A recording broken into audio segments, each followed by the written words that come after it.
राधे राधे। मेरे प्यारे भाइयों बहनों माताओं व बंधुओं, संस्कार की बातें चैनल में आपका स्वागत है। बंधुओं, आज मैं आपको श्रवण करवा रही हूँ वरुथनी एकादशी व्रत कथा। बंधुओं, बैसाख मास के कृष्ण पक्ष की 11 तिथि को वरुथनी एकादशी का व्रत किया जाता है। कहा जाता है वरुथनी एकादशी का व्रत करने से मनुष्य के सभी पाप समाप्त हो जाते हैं और साथ ही उन्हें मधुसूदन भगवान की पूर्ण कृपा प्राप्त होती है, क्योंकि वरुथनी एकादशी का व्रत करने से भगवान मधुसूदन प्रसन्न हो जाते हैं और अपने भक्त के सभी मनोरथ पूर्ण करते हैं। बंधुओं, भगवान मधुसूदन की प्रसन्नता से संपूर्ण पापों का नाश होता है और सुख सौभाग्य की वृद्धि होती है। सो बंधुओं, बैसाख मास के कृष्ण पक्ष की एकादशी को सभी व्रत अवश्य करें, जो कि बहुत ही अत्यंत पुण्यदायिनी और सौभाग्य प्रदायिनी है।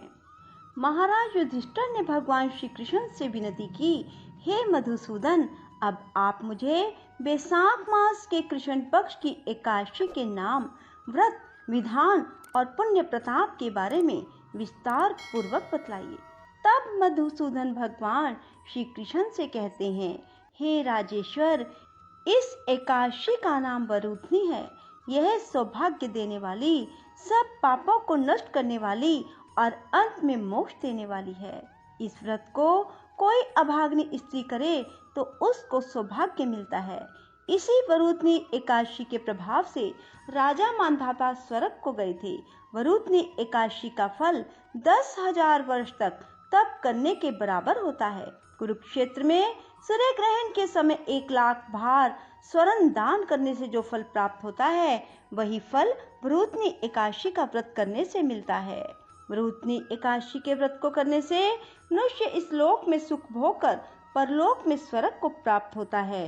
शास्त्रों में कहा गया है कि हाथी का दान घोड़े के दान से, तिलों के दान से स्वर्ण दान, स्वर्ण के दान से अन्न का दान श्रेष्ठ है। अन्नदान के बराबर कोई दान नहीं। अन्नदान से देवता, पितर और मनुष्य तीनों तृप्त हो जाते हैं। शास्त्रों में इसको कन्यादान के बराबर माना गया है। वरुथनी एकादशी के व्रत से अन्नदान तथा कन्यादान दोनों के योग के बराबर फल मिलता है। जो मनुष्य लोभ के वश होकर कन्या का धन लेते हैं, वे प्रलय काल तक नरक में वास करते हैं या उनको अगले जन्म में बिलाव का जन्म भोगना पड़ता है।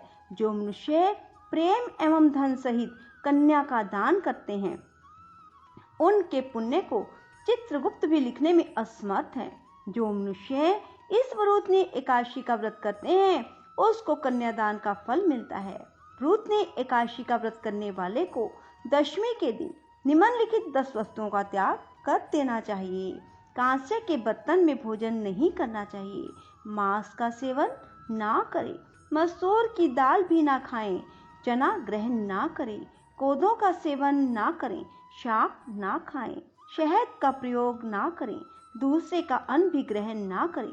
दूसरी बार भोजन ना करें। स्त्री प्रसंग भूल कर भी ना करें।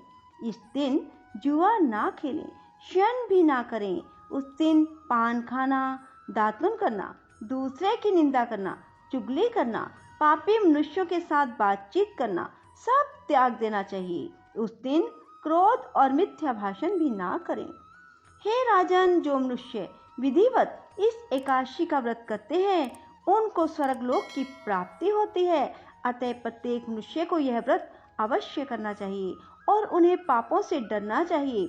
इस व्रत के महात्म को पढ़ने और सुनने मात्र से 1,000 गोदान का फल मिलता है। इसका फल गंगा स्नान के फल से भी अधिक होता है। बोलो विष्णु भगवान की जय हो। एक बार एक राजा के 2 बेटियां थी। छोटी बेटी एकादशी का व्रत किया करती थी। हर कोई छोटी बेटी की प्रशंसा किया करता था और बड़ी बहन छोटी बहन से ईर्ष्या करती थी। एक बार पड़ोसी राजा का बेटा बड़ी बेटी को देखने आया, लेकिन उसे बड़ी बेटी की जगह छोटी बेटी पसंद आ गई। राजा की छोटी बेटी अब बड़ी बहन छोटी बहन से और भी चिढ़ने लगती है।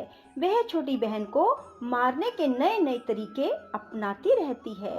एक बार वह लड्डू में जहर मिलाकर उसे खिलाने की कोशिश करती है और एक बार वह मटके में जहरीला सांप रखकर छोटी बहन के कमरे में रख देती है। एक बार छोटी बहन को पनघट पर पानी भरने के लिए ले जाती है और धोखे से कुएं में धक्का दे देती है, पर हर बार ग्यारस माता उसे बचा लेती है क्योंकि वह ग्यारस माता के व्रत किया करती थी। बड़ी बहन बहुत परेशान हो गई कि यह तो किसी भी तरह नहीं मरती।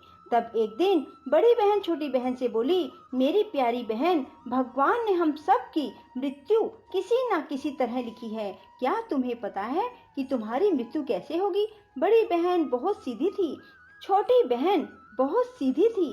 वह बोली, मेरी मृत्यु मेरे पालतू तोते व तोते के गले में जो हार है उसमें अटकी हुई है। यदि कोई मेरे तोते को मारकर उस हार को लेकर पहन ले तो मैं मूर्छित हो जाऊंगी और फिर उस हार को उतार कर कहीं रख दे तो मैं जीवित हो जाऊंगी। उस रात छोटी बहन अपने पिता के पास गई और बोली, पिताजी, मुझे शक है, यदि मैं मर जाऊं तो आप मुझे जलाना नहीं, आप मुझे हमारे पुराने महल के कुएं के पास झोपड़ी बनाकर खाट पर सुला देना। राजा बोले, बेटी, तुम ऐसा क्यों बोल रही हो? 2-3 दिन बाद तो तुम्हारी शादी है। तब छोटी बेटी बोली, पिताजी, समय का कोई भरोसा नहीं। इस तरह शादी वाला दिन भी आ गया। शादी वाले दिन बड़ी बहन छोटी बहन के पालतू तोते को ढूंढती है, पर वह उसे कहीं नहीं मिलता। तभी दरवाजे पर बारात आ जाती है। वरमाला का कार्य संपन्न हो जाता है। फेरों की रस्म शुरू हो जाती है। उधर बड़ी बहन तोते को ढूंढ लेती है और वह उस तोते को मार देती है। वहीं छोटी बहन के 3.5 फेरे राजकुमार के साथ पूरे हो जाते हैं। तभी छोटी बहन मूर्छित होकर गिर जाती है। उधर बड़ी बहन तोते के हार को खुद पहन लेती है। तब फेरों में सभी घबरा जाते हैं।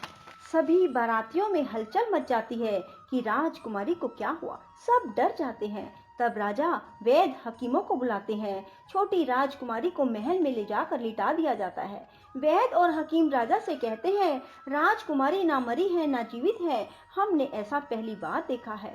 तब राजा उनसे कहते हैं, बाहर जाकर बोलना कि राजकुमारी बेहोश है, अभी थोड़ी देर में ठीक हो जाएगी। यदि तुम ऐसा नहीं कहोगे तो मैं तुम्हें फांसी दे दूंगा। बेचारे वैद्य हकीम राजा के कहे अनुसार बोल देते हैं। तभी बड़ी बेटी आती है और कहती है, पिताजी, मुझे छोटी बहन के मरने का बहुत दुख है। उससे ज्यादा दुख मुझे आपकी इज्जत का है, जो कि खराब हो जाएगी। आप ऐसा करो कि मेरी शादी राजकुमार के साथ कर दो, तब सब ठीक हो जाएगा, आपकी इज्जत भी रह जाएगी। तब राजा को यही ठीक लगा और राजा ने छोटी बेटी के कपड़े पहनाकर बड़ी राजकुमारी को फेरों में बिठा दिया। पर राजकुमार ने मना कर दिया, कहा कि यह मेरी पत्नी नहीं है। मेरी पत्नी जब बोलती है तो उसके मुंह से फूल झड़ते हैं। लेकिन सब ने समझा बुझाकर उससे 3.5 फेरे लगवा दिए। बड़ी राजकुमारी ससुराल आई तो राजकुमार ना तो उससे बात करते थे, ना उसके हाथ से पानी पीते थे, ना ही उसके हाथ का बनाया हुआ खाना खाते थे। राजकुमार ने मन ही मन सोचा, मैं पता लगा कर रहूंगा कि मेरी पत्नी के साथ क्या हुआ। एक दिन राजकुमार दुखी मन से घोड़े पर बैठकर जा रहे थे कि घोड़ा वहीं जाकर रुका जहां राजकुमारी की अधमरी लाश को रखा गया था। राजकुमार ने मन ही मन सोचा कि घोड़ा यहाँ किस कारण से रुका है, कोई तो वजह है जो यहाँ घोड़ा रुक रहा है। तब राजकुमार घोड़े से उतरकर पुराने महल में गए। वहाँ एक चौकीदार था। राजा ने पूछा, यह महल किसका है?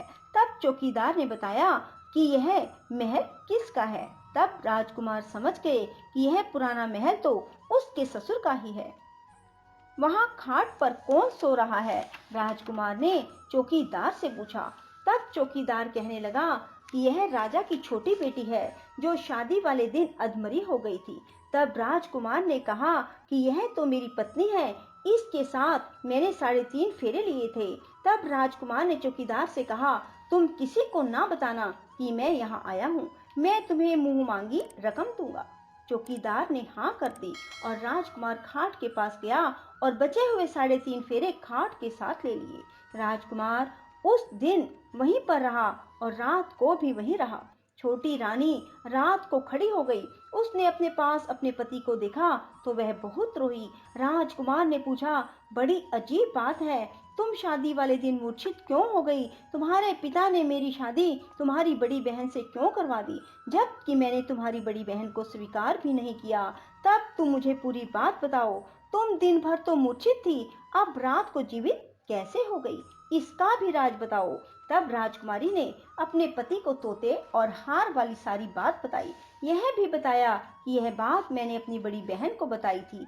एक बार मेरी बड़ी बहन ने मुझसे मेरी मृत्यु का उपाय पूछा, तब मैंने उसे पूरी बात बताई। मेरी बड़ी बहन मुझसे बहुत ईर्ष्या करती थी। उसने कई बार मुझे मारने की कोशिश की, पर ग्यारस माता ने मुझे हर बार बचा लिया। यह सब मेरी बड़ी बहन ने किया है। तोते के गले में जो हार था वह मेरी बड़ी बहन दिन में पहन लेती है और रात को उतार देती है। इसीलिए मैं दिन में मूर्छित रहती हूँ और रात को जीवित हो जाती हूँ। यदि वो हार मुझे वापस मिल जाए तो मैं हमेशा के लिए जीवित हो जाऊंगी। कोई बहन भी ऐसा कर सकती है? अब राजकुमार छोटी राजकुमारी के साथ वहीं दिन बिताने लगे। बड़ी रानी ने दासियों को भेजकर पता लगाना चाहा कि आजकल राजकुमार दिन रात कहाँ रहते हैं, पर उसे कोई खबर ना लगी। उधर छोटी रानी गर्भ से हो गई। एक दिन छोटी रानी ने राजकुमार से कहा, मुझे चाहे बेटा हो या बेटी, रात में ही हो, दिन में तो मैं मूर्छित रहती हूँ। पर एक दिन राजकुमार को किसी काम से बाहर जाना पड़ा और तभी राजकुमारी प्रसव से हो गई। तब उसने ग्यारस माता को याद किया। तब ग्यारस माता स्वयं आकर उसका प्रसव करवाती है। उसके सुंदर पुत्र पैदा होता है। तभी वहां राजकुमार आ जाते हैं। उसने भी ग्यारस माता के दर्शन किए। ग्यारस माता बोली, ये मेरी परम भगत है, और बोली, जब तुम्हारा बेटा 5 वर्ष का हो जाए तब तुम इसे अपनी पत्नी का हार लाकर पहना देना। देखते ही देखते कुंवर 5 वर्ष का हो गया। बेटा युवराज 5 वर्ष का हो गया। तब राजकुमार अपने बच्चे से कहते हैं कि बेटा युवराज, तुम यहीं रहना, माँ की खाट के पास, मैं शहर से काम निपटा कर आता हूँ। तब बड़ी रानी के दास दासी राजा को वहां से आते हुए देख लेते हैं और बच्चे को उठवा लेते हैं। बच्चे के 2 टुकड़े कर दिए जाते हैं। एक टुकड़ा चक्की के नीचे और एक अपने पलंग के नीचे रख लेती है। तब वह ग्यारस माता को याद करती है और ग्यारस माता भीख मांगने के लिए बड़ी रानी के महल में आती है। तब बड़ी रानी अपने दास दासियों के हाथों भिक्षा भिजवा देती है, पर ग्यारस माता कहती है कि मैं तो तुम्हारी रानी के हाथों से ही भिक्षा लूंगी। तब वे जाकर उसे कहते हैं। तब बड़ी रानी खुद उसे भिक्षा देने के लिए आती है। तब ग्यारस माता बिल्ली का रूप बनाकर अंदर जाती है और उसके बच्चे के जो 2 टुकड़े होते हैं उन्हें इकट्ठा जोड़ देती है और उसमें प्राण फूंक देती है और उसे लेकर चली जाती है। राजकुमार कुंवर को लेकर महल में जाते हैं और कहते हैं, रानी, ये बच्चा मेरी दूर के रिश्ते की बहन का है। यदि तुम इसे प्यार से रखोगी तो शायद मेरा दिल भी तुम पर आ जाए। तब बड़ी रानी कुंवर को लाड प्यार से रखती है। तब एक दिन राजकुमार अपने बेटे से कहता है कि तुम अपनी मामी से हार मांग लो, हम ये हार लेकर तुम्हारी माँ के पास चलेंगे, पर ये बात अपनी मामी को मत बताना। कुंवर बोले, मामी मामी, मुझे अपना ये हार दे दो। एक बार तो रानी जवाब दे देती है, पर फिर उसे ये बात याद आती है कि जब राजकुमार ने उसे कहा था कि यदि तुम बच्चे का ध्यान रखोगी तो मेरा दिल तुम पर आ जाएगा। तब बड़ी रानी कुंवर को हार दे देती है। कुंवर उस हार को लेकर अपने पिता को देते हैं। आज हम आपके हाथ का बना हुआ खाना खाएंगे, हम आते हैं, तुम खाना तैयार करो। बड़ी रानी बहुत खुश हो जाती है कि आज मेरे पति मुझसे खुश हैं। तब राजकुमार छोटी रानी के पास जाते हैं। बड़ी रानी उधर बहुत खुश होती है। तब राजकुमार छोटी रानी को वो हार पहना देते हैं और छोटी रानी जीवित हो जाती है और महल में छोटी रानी और बच्चे को लेकर आते हैं और बड़ी रानी को अपने ससुर के यहाँ छोड़ने के लिए चले जाते हैं और उन्हें सारी बात बताते हैं। उसके ससुर भी इस बात में शर्मिंदगी महसूस करते हैं और कहते हैं, ये मेरी परवरिश में ही कुछ ना कुछ कमी रही होगी। और ग्यारस माता की कृपा से छोटी रानी के भाग जाग जाते हैं। हे ग्यारस माता, जैसे आप छोटी बेटी पर प्रसन्न हुई वैसे सब पर होना। कहते सुनते हुंकारा भरते सब पर अपनी कृपा बरसाए रखना। बोलो ग्यारस माता की जय। राधे राधे, जय श्री कृष्णा। बंधुओं, यदि आपको हमारी वीडियो पसंद आए तो इसे लाइक करें और शेयर भी जरूर करें।